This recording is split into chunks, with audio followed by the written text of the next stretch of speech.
with Julia and Philip Siracusa, sponsored by Carnation, airing live on the United Public Radio Network on 105.3 FM in New Orleans.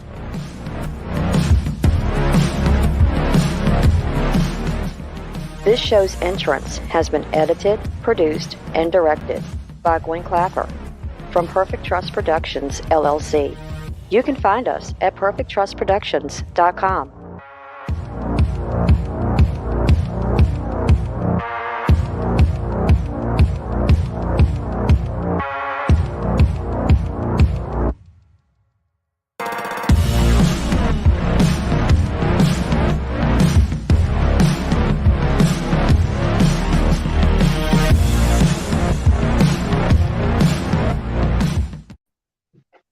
Hello, everyone, and welcome to Monday night segment of Horsefly Chronicles Radio with myself, Julia Siracusa, and Phil Siracusa.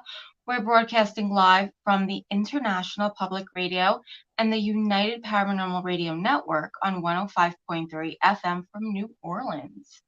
Tonight's show is fully sponsored by Carnation, so we want to thank them for their sponsorship. We love them. You'll have to do a few things in order to participate. Go over to the YouTube channel, UFO Paranormal Radio or International Public Radio. You can also go into all of the Facebook stations, UFO Paranormal Radio Network, UFO Undercover with Joe Montaldo, News on the Flip Side, Twitch, SoundCloud, Podbeam, and also go over to our group, Horsefly Chronicles Radio, and join in if you haven't. And if you have any questions for our guest, please ask. So tonight, guys, we have an amazing guest. We're really, really excited to speak with. So please welcome Elly Molina to the show. Elly is a highly recognized educator. She holds a master's degree from NYU and has been educating for 4 decades. She's appeared on network TV discussing intuitive development in children. She's also the founder of PSI Kids and co-founded a private school for children where children learn to use the more of their minds in a very different manner. She's also written many books, and you can find them all on Amazon.com. So please, let's welcome her to the show. Welcome. Yay! Thank you. Thank you, Julia and Philip, for having me here tonight. It's such an honor. I'm very excited to be here. Thank you. Thank you so much. Yeah, you have a different thing going on here that we've never interviewed anyone with these abilities as far as I'm excited. The forks and spoons, and I'm really intrigued.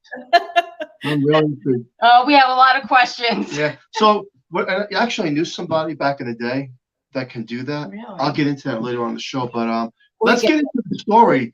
Uri Geller can do it. He's in his 70s. Uri Geller, and he does spoon bending, and that made him famous back in the day.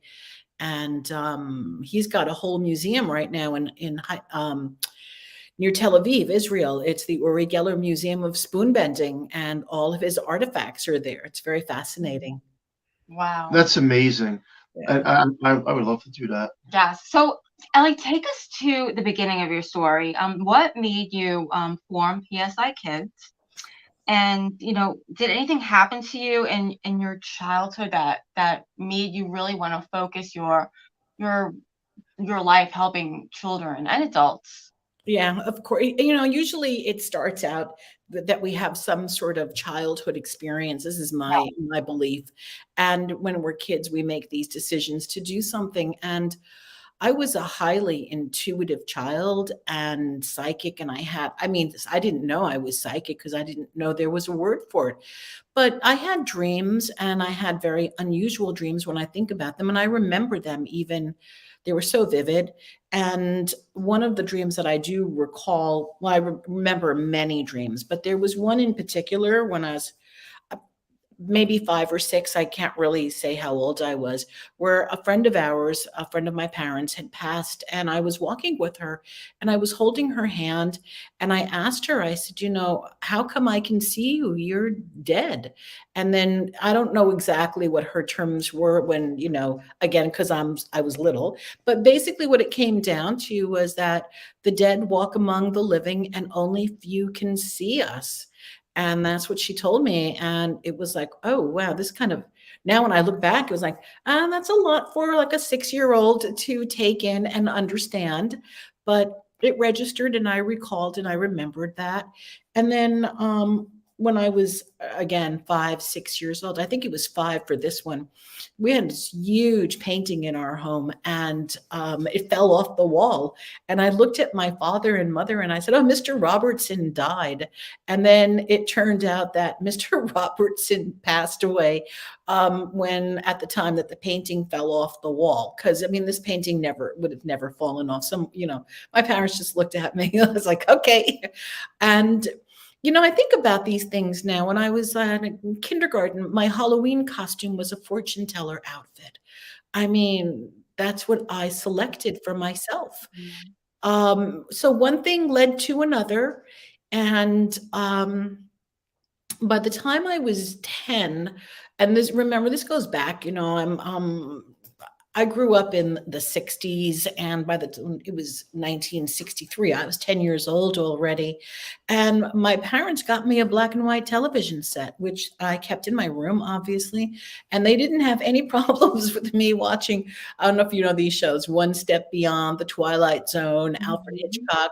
So that was my, go to bedtime TV. And as far as I was concerned, it was all real. That was just total reality. And it just, one thing led to another. By the time I was 12, my mom gave me an astrology book and said, here, go read. And I started, back in the day, we had to cast our own charts using ephemerises. Everything was by hand. There was no internet. So I started casting charts. And then just, again, I became really highly psychic, played telepathic games, knew who was on the phone, just kept that aliveness until I got into my 20s. And then it wasn't cool to be psychic or to have these abilities. So I would suppress them, ignore them. And then by the time I was in my 30s, early 30s, it was like, I just can't do this anymore. I called myself a closet psychic. So here I was an educator during the day. I was teaching school, coming home, doing psychic readings. I was doing, living a dual life. On the weekends, later on, I would go to the Long Island Psychic Fair, work there part-time. And then I also worked for California Psychics for many years. That's the online psychic company. So, but I would be a teacher and teach all of these things and not teach these things yet. It wasn't cool to teach these things yet. However, then I'd come home and do it. And then it was in the 80s at some point, I think like the later 80s, where I started noticing that the kids were doing these activities. We had Friday game day, and we would play these games, Scrabble, anything to increase vocabulary, thinking. And I started noticing these kids were highly telepathic while they were doing these games. So I started switching the games and started playing a few more telepathic games as opposed to just language games, kind of, played a little bit like that, but didn't do anything with it until 2005. That's really where I said, okay, we can take all of this out of the closet now and start using it. And that was when The Secret came out and What the Bleep. So I figured if those movies are out, then I can start doing this with children. So I did. Wow. So it seems to me you had a gift, and it grew with you. Yeah. And what's different about this gift is that you can do things with it besides remote viewing, which is big, and psychic readings. You can, again, do things with the mind, telepathically. Yeah. And here's the thing, we all can. Again, we all can. That's why I love teaching this to kids, because when we start with children, there are no filters. And, one of the things that as an adult, so if I were to tell you, hey, we can do something called, I'm kind of bouncing around, but there's a point to it. If I'm going to tell you, hey, we're going to go bend some spoons today, and we're going to bend spoons, or we're going to practice something known as psychotronics, where we use the power from our hands. It's kind of like Reiki healing, but we're going to use this for other things, to manipulate objects, to manipulate things. most people are just going to say, you know what, that's not true. They have disbelief. They're not going to believe that it's possible. And again, right there, Julia, Phil, the moment we start doubting that it's possible, we have a really hard time overcoming those convictions. So the doubters are going to fail most of the time, and they will prove themselves right because they doubted. And the kids don't have these filters. They're like, okay, we're going to go play some telepathy. What's that? All right, here, well, take a look at this playing card. What number do you see behind it? And they're like, oh, 2 of clubs. That's right. So there's no filter, there's no fear, there's no expectation initially, okay, when we start working. Later on, the filters start coming, and that's where consciousness is really a great part to have. That's the other thing that I do with them, is to raise their consciousness so that the filters remain unfiltered or very thin, if that makes sense. Yes. So when you're doing, let's say, you want to bend a fork or a spoon. Mm-hmm. Is there any part of you that believes it's the possibility that it's a spirit helping you? I don't. I don't call it. Again, this is a very I look at it as a very personal thing, because we can say, okay, the spirit's going to come help me do this, and I can call in. Somebody can call in a spirit. Do I say prayers? Yeah, I like to go to what I call the God source. So now this gets into what is the God source? Is that a spirit? Is that God? What is that? So I personally, this is me. I don't teach this, because this is, again, a private thing. People can go to where they want to go. I go to the God source. Like, I check in with what I call the higher power, and I see it as a white light that comes up through here into me, and that power also works within me. Okay. So that can be like a healing power as well. Absolutely. Oh, absolutely. So moving this back to the kids, when I was teaching, not spoon bending with the children, but we were teaching healing the planet. So what the kids would do would be to sit quietly, in circle time, have them close their eyes, and then take their hands, rub them together like that, hold them out, kind of like, Reiki style. And then we would visualize parts of the planet healing, or people who were in circumstances that needed healing. And we would do remote healing for people and for the planet. So it is very similar. It's that kind of moving the energy where it is needed. Right.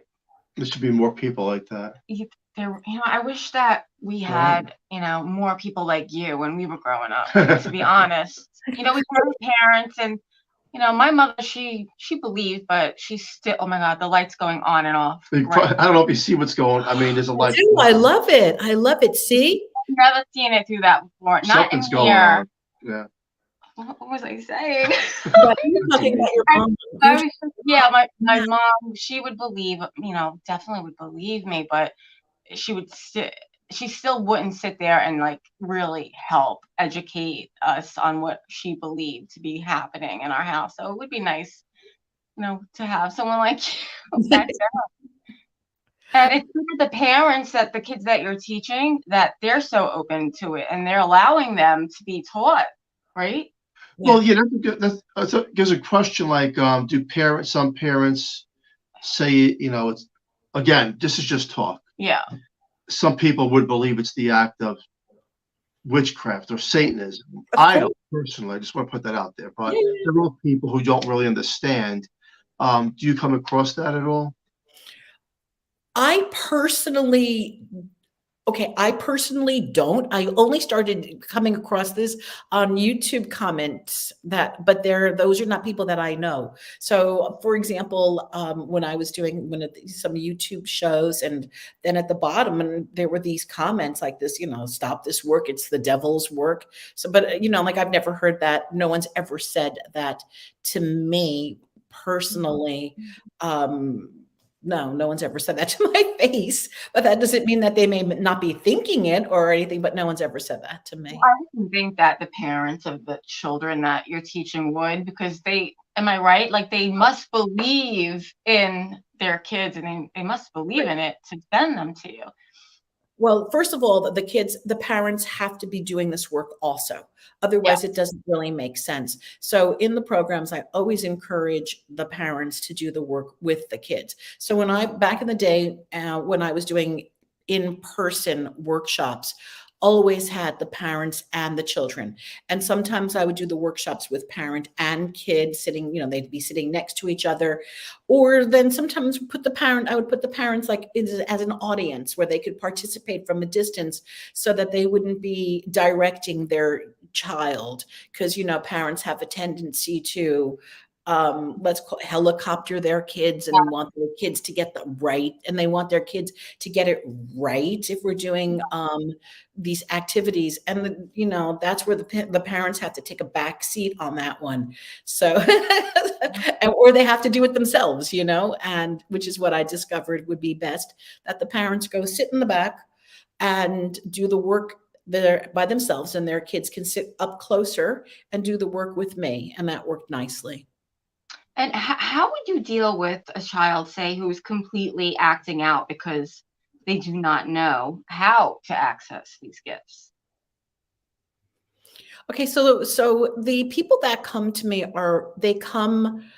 they don't fall in kind of cold turkey. And the programs that I have, I explain everything. So I go through everything step by step, Julia. So example, right now I'm doing everything online, and for now. So in the online program, it's video, and it's just instructional video, hands-on. And so everything is explained. So basically, there's nothing to I'm not going to say there's nothing to act out over, because it's really very it's very educational. It's all instructional.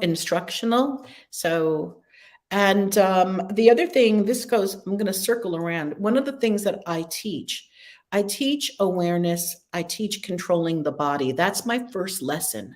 So before I even begin doing any work, we learn how to, I call it tucking away your body, and learning how to take your awareness and your concentration and your focus to bring it to a certain point in time, in space. So that is something that I start teaching kids as early as age 3, if they're verbal enough. No, if they're verbal enough, not online, obviously, no 3-year-olds online with me, but in classes when I used to teach the kids physically, if a child can, they're kind of verbal at that age, and they are then taught how to focus, sit still, and put their awareness on a particular object. Okay. Mm-hmm. Put their awareness on a particular object. Mm-hmm. Mm-hmm. Makes sense. I like that. So I think it says you stop the fountain, or a fountain. Oh, you heard that? Yeah. So that was like one of my favorite stories. Again, that's using the psychotronic powers. And that is the power that is within us. It is very powerful, Phil. This is the kind of energy that we hear about when moms lift, cars off their kids. This is a real powerful, intense energy that we all possess. We all possess it. We just need to learn how to work it. So it was now there were some people. Yeah, well, I was going to say people don't believe it, and some people do believe it, and I'm not attached to if anybody believes it or not, because I know what actually happened. So it was during COVID that I was working from home, and everything was so quiet that the fountain, which is aesthetically outside, which is at my window, and it was aesthetically so beautiful, but it was pounding 24/7 nonstop. It was like hammering all the time. So when I was working and even just sitting, opening up the window, this fountain was so annoying that I wanted to rip it out if I could. But then I decided one day, the thought entered my mind. It was like, you know what? You're using all these I was teaching a psychic development course also at the same time. And I'm like, well, you're teaching all these things. Why don't you use the psychic development thing right now, the psychotronic power, to turn off the fountain?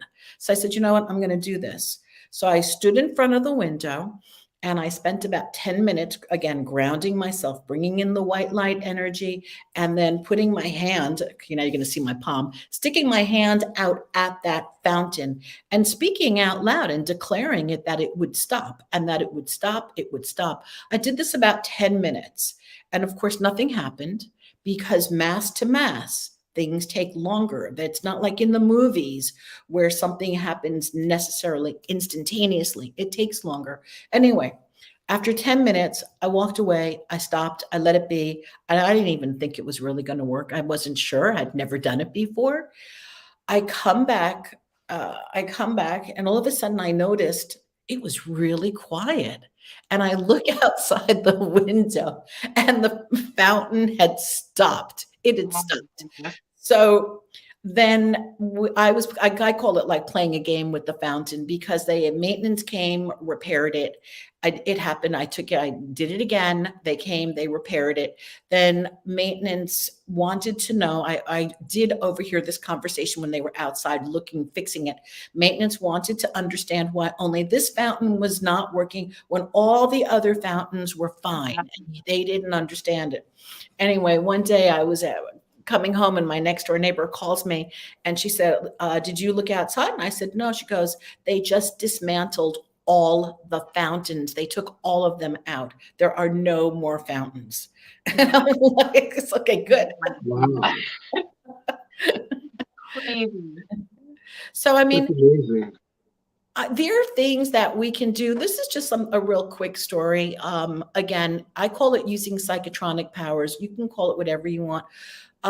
We were at a wedding in the summertime, and it was an outdoor wedding. There were thunderstorm clouds right above us at the time the wedding was going to start. I called a group of people over. We sat outside. We looked up at the sky. We moved the clouds. People can say that's not true, but they were all there. They witnessed it. We did it. We moved the clouds. The clouds moved. The thunderstorm happened somewhere else. You could see the clouds. But where we were at the outdoor wedding, there wasn't a cloud in the sky. It was beautiful.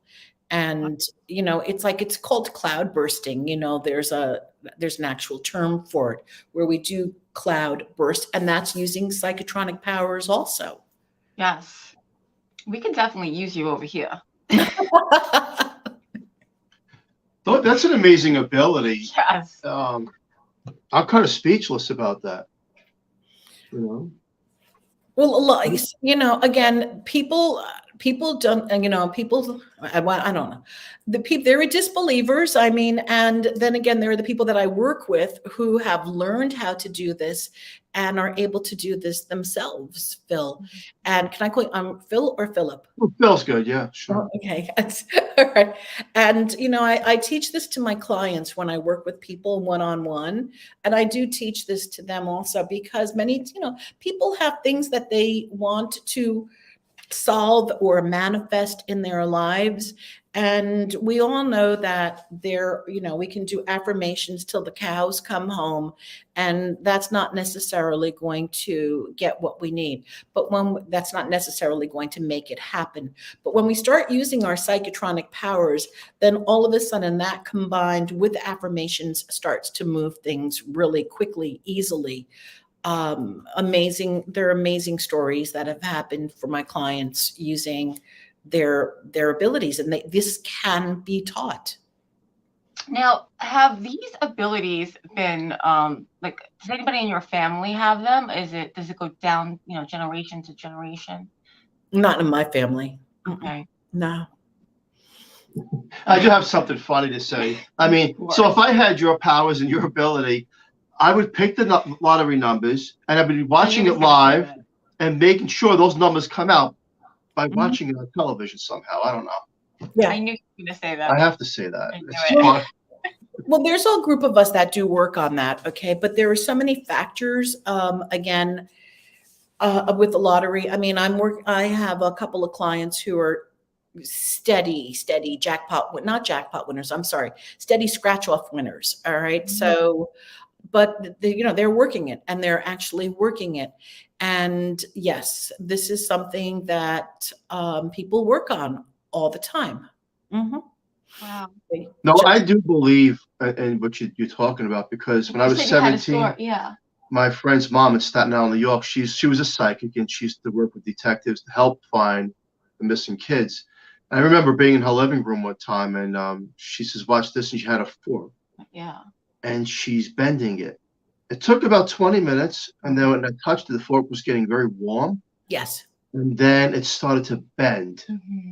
And that was like, that's impossible. Wow. I mean, it actually bent. And then it was a group of psychics at our home another time, and there was about 5 of them in the living room. They made the house shake, like the walls, the house was shaking like there was an earthquake. So these abilities that some people have are quite amazing. Can you see the other side? Like, do you see dead people? She does. Only in dreams. No, I don't know. No. I mean, I've seen shadow people. All right. But for example, like if I were going, I'm not like the Long Island medium. Okay. If I were going shopping or something, it's like, oh, there's your Uncle Harry over here. He has a message for you. I'll do that. I don't have that.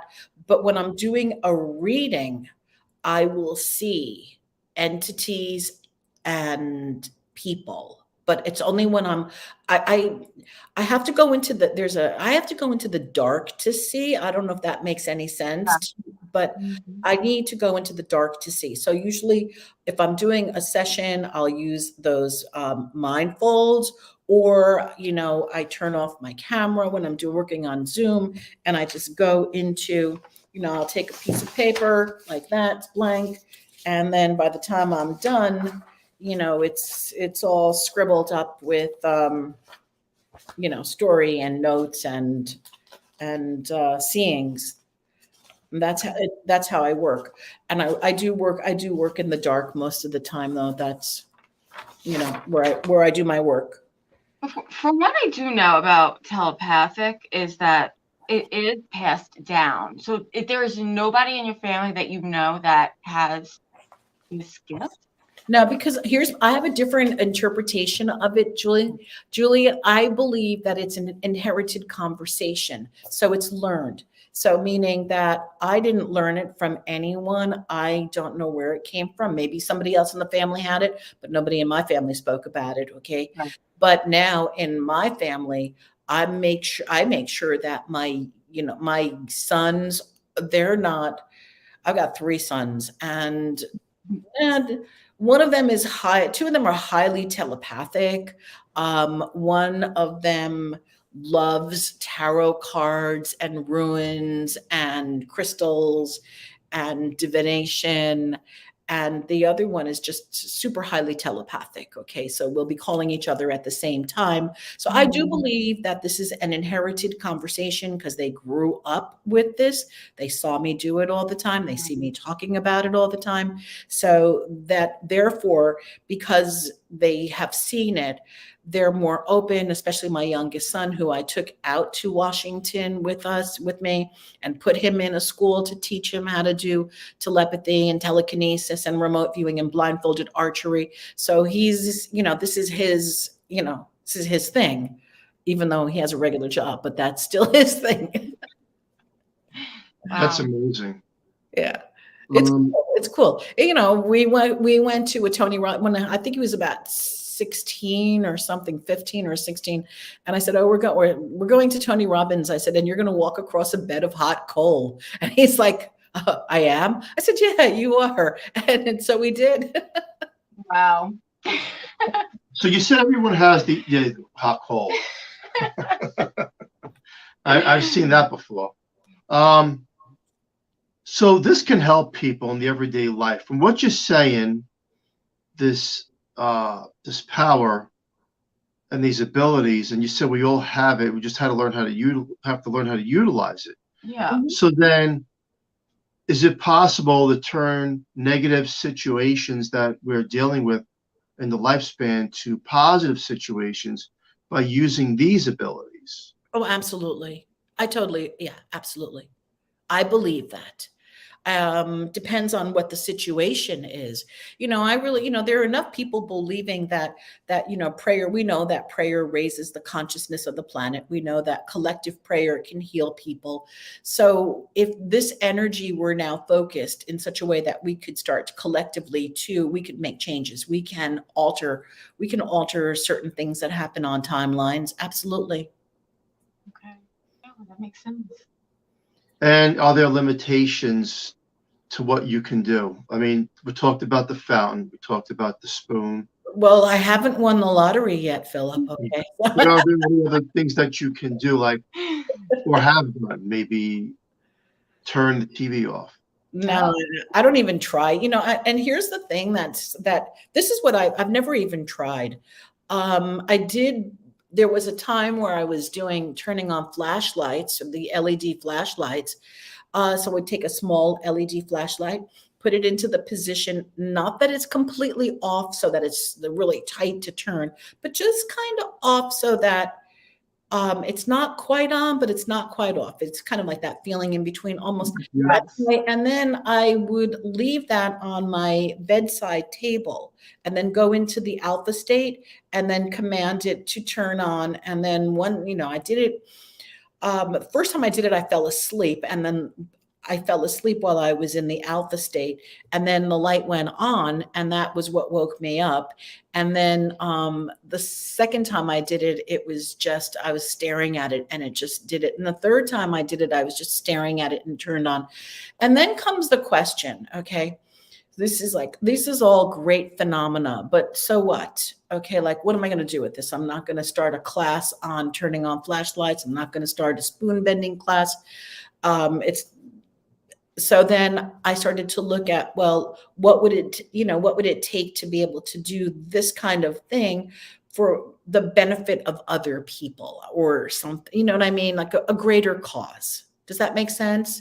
Yeah. Because it's phenomenal, and it's great to be able to do, because I look at it like it's very empowering. And that's why I like to teach children to remote view, to see without their eyes, to do telepathic exercises, to really understand that they can raise their consciousness, and then they don't have to be insecure and follow the herd. They don't have to go the path of making sure that they fit in with everybody. They can speak for themselves. They can stand out and be unique because they want to be, and not cookie cutter because society demands that we all fit into the mold. Yes. That's true. Yes. This kind of reminds me of the healers, some of those healers that you see that people can't walk. Mm-hmm. Now, they're all fake cases, period, okay? But they're all real cases. Mm-hmm, mm-hmm. Where they're at churches and they can't walk, or they're not, and it goes back to, and I'm not saying that they're running around doing laps after the heal, but they can walk. Yeah. Mm-hmm. Or somehow tumors are gone. Yeah. And that's a vibrational energy that the healer's putting out. How do we explain that? In some cases? There's the old, the old from the physician, heal thyself. The body can heal itself if we allow the body to heal itself. I mean, many, many years ago, I went to see a healer in New York. Actually, she was from the Bronx, and I went to see her in Brooklyn. And she claimed to have healing powers where people would come into the church, and then she would be one of those healers, and then, all right. But I have to tell you, I don't know if it was an act, and I don't know how real she was, but I did get onto the stage with her, and she took my hand and held my hand, and my hand was on fire. It was on fire. My hand was so hot that when I went home, because my mom was babysitting, I went home and I said to my mother, feel my hand and tell me this is not your imagination. It's not my imagination. And my mom took both my hands and she said, oh my God, your hand is hot. And I said, and that was hours ago.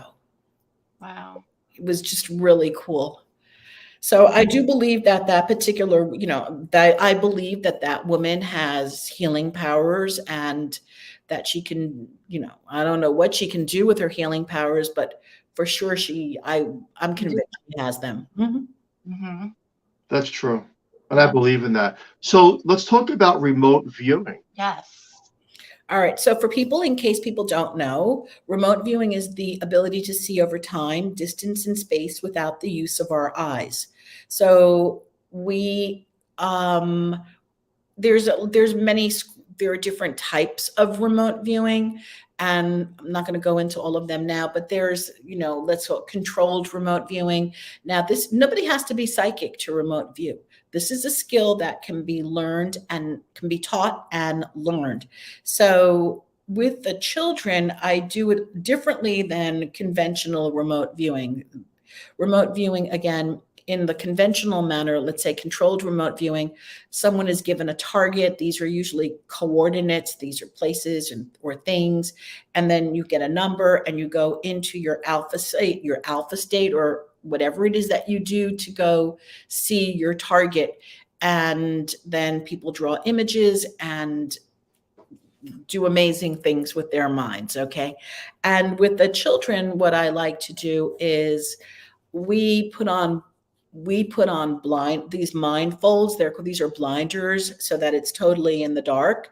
And then they are then asked to look into, sometimes I give them a treasure chest. There's a treasure chest that I have first that I show them.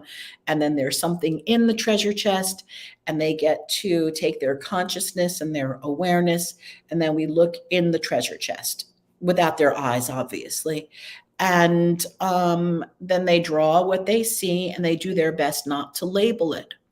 And one of the stories that I enjoy telling a lot is that I was doing a psychic development class for adults. And I had on my screen, it was on Zoom, I had an image of a manila envelope. And inside, even though it was an image, right? Inside the envelope, there was supposed to be an object. Okay. I mean, we have to use our imagination, right? So we had just finished looking at the manila envelope, and the mom was drawing something, and her 5-year-old son does a walk by, and he looks at her and he goes, "What are you doing?" And she goes, "Well, I'm drawing what's in the envelope." He goes, "Oh, that's easy." And she goes, "Really?" And he sits down and he starts to draw an image. And he draws this character holding a sword, and he's wearing black, and his hair is black. And then he couldn't write yet. So he says to his mom, "It's power and dragons." And so later on, the mom shows me the image, and then I show her the image that I had on my screen, which was behind the manila envelope. Mine was Jon Snow, the character Game of Thrones, who was dressed all in black, holding a sword. And anybody who knows about Jon Snow knows that he does power and dragons. And here was this 5-year-old child who absolutely had a bullseye on that target. Wow. That's amazing. It Do was, you think that some of the magicians, such as David Blaine, they have these amazing gifts beyond magic? Do you think they have these abilities that they're using as well sometimes? I believe so. I think they have their tricks, and then they have their abilities. Absolutely. That's what I was thinking. Because some of the things that they do now, the magicians, are just mind blowing. Wild. Yeah. It goes what you're saying, the remote viewing, the telekinesis. Yes. Especially, I've seen on America's Got Talent. There's some people out there that are just Amazingly, they just blow you away with the techniques talented. and Yeah. You have been seen on NBC, CBS, Fox, and ABC. What have you done for these? Oh, that was an interview. I don't know if you're familiar with Brian Tracy. Brian Tracy is, he was like, he's still alive, but you've heard of Bob Proctor, correct? Maybe the Bob Proctor was in The Secret. Okay. So Brian Tracy is really one of the most influential men in sales and business and marketing and training how to use your mind in sales and in business. Okay, so they're all self-development, self-empowerment, and this is where a lot of the manifestation movement originated out of the teachings of people like Norman Vincent Peale and Brian Tracy and Clement Stone and all of these masters. Okay, all of this. So Brian Tracy had a TV show, and I was on his TV show, and the man just absolutely amazing. So we spoke about my book, Annabelle and the Domino. And then we talked about using mental powers, because Brian definitely believes that we all have these abilities. And it was just real fascinating to meet him, because he's an icon in the industry, you know, especially in the business world. And yeah, so that must have been really exciting.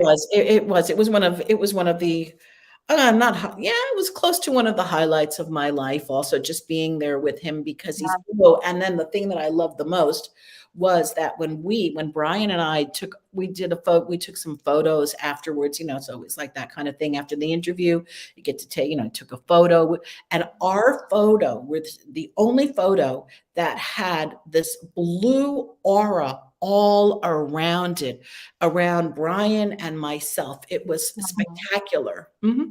God, I love stories like that. Yeah, it was really great. You believe that the dead walk amongst us? Say that again. Do you believe that the dead, like walk those that have crossed over? I don't believe we don't die. I mean, that's my personal opinion. We call it death, but energy is not creating another strut, so we do go on to another existence. But do you think that they're here with us in this realm, or they can come and go to different realms? I think they come and go into different realms. I really do. We've all had these experiences, you know, and if we're honest with ourselves, we've all had these experiences, you know. Yeah. I mean, I can recount, like after my mom died, you know, I had so many strange things that happened. And but don't we all, you know what I mean? Like when somebody who was really close to us passes away, I think that, but not everybody, you know, not everybody pays attention to the signs is really what I think it is also. And I think that the people who do see the dead, or who do have communication, is because they're open to it, so they can come through into that realm and connect. Otherwise, if you're so not you, if people are so closed and so frightened, how are they going to get their messages through? It's so true. They're constant. I think they miss them a lot, miss all the little signs a lot, because they're just not open enough. Yeah. And we miss so many signs in life anyway, because we're so in our minds when we're walking, and we're not focused, we're not present in the moment, and we're not paying attention. So we're so distracted that we miss so much of what's happening. Yeah, it's very true. And if we're grieving too, I mean, if we're at the point where we're grieving terribly, we will definitely not see them, miss them. Oh, absolutely. Mm-hmm. Yeah. What's your thoughts on, do you believe in aliens, other life forms?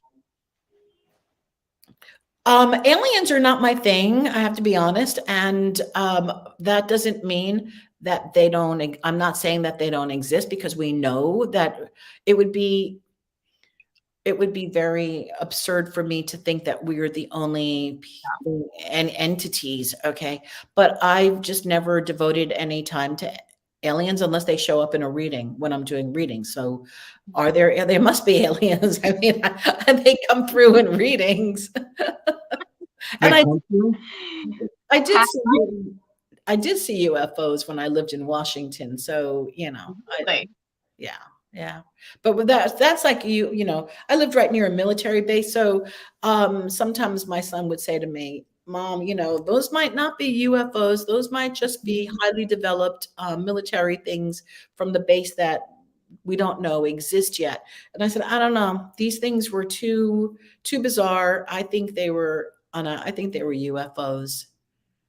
Well, if they go really quick, yeah, you know, then they just like that, across, gone. Mm-hmm. Yeah. And let's talk about your book. So what inspired you to write your books? All right. Well, the first one, The first one, Annabelle and the Domino, is an illustrated picture book, and it was it's based on a true account of a little girl at the school who did move the domino with her mind, and that takes a lot of focus, concentration. So it's, the kids are taught to sit still and focus for, good 20 minutes, not to move, and most adults can't even sit still for 20 minutes and not move or scratch or anything. But the kids were taught that. And because amazing things happen with our minds when we can sit still like that and take control over our body and our focus and our concentration. And so she moved the domino, it fell. And I thought, this is a really great story. So I changed it around and, turned it into more of a fiction story, but it based on, kind of loose. Yeah, it's based on something. Right. And so, and that was the first book. And then the second book that was the book that I met Brian Tracy with when I was talking about that. And then the second book that I wrote was Children Who Know How to Know. And that is a resource guide.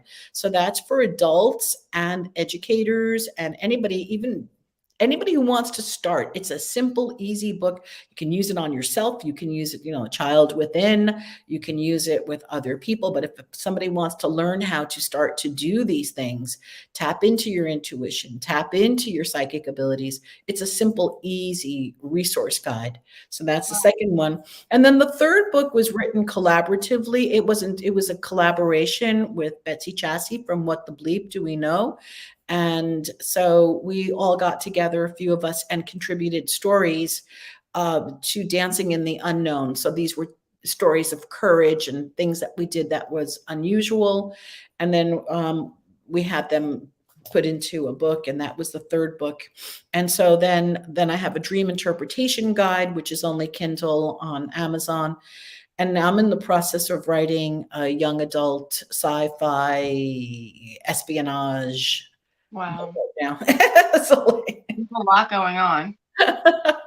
That's awesome. The second book, that means the one about the, where to get the resources from, that's a really good book to have out there. Yeah. You really want to learn. It's an easy read, and the exercises are so wonderful. Oh, and what I do want to share, if anybody's listening, that I have a free guide that people can go and download. It's on my website. It's ellymolina.com. And then the guide is in the PsyKids, PSIKIDS section. And then it's called What If? It's a 16-page free guide. And these are activities that you can do alone. You could do it with a kid. You can do these things by yourself. So it's like, you don't have to have a child. It's called 6 Ways to, tap into your child's inner magic. But that magic can be the inner child also. So it's not just for kids. Wow. That's awesome. That's really great. Wow. Well, we're at the top of the hour. I mean, this has been a really great show. And this is different. Where can people find you and all that good stuff? EllyMolina.com. Awesome. Awesome. Any words of wisdom for our listeners out there before you go? I'm going to say, just believe in yourself. If you want to do it, you can. Just believe in yourself and take that first step. Really, how do we do anything? We start, right? We just start. Believe in yourself. I like that. Well, Thank you so much for coming on Horsefly Chronicles Radio. This has been a pleasure. Thank you. Thank you so much. Ciao. And we'll be reaching out to you to go to Atlantic City. Okay. Yes, please do. I live in New York. Okay. All right. Okay, thank you. Bye-bye. Special thank you to Carnation for fully sponsoring the show. We love them, and please join us next Monday night on the United Public Radio Network on 105.3 FM from New Orleans, and stay tuned for Trish Mel with The Missing Piece. Have a great night, everyone. We'll catch you next week on Horsefly Chronicles Radio. Thank you. Thank Bye. you.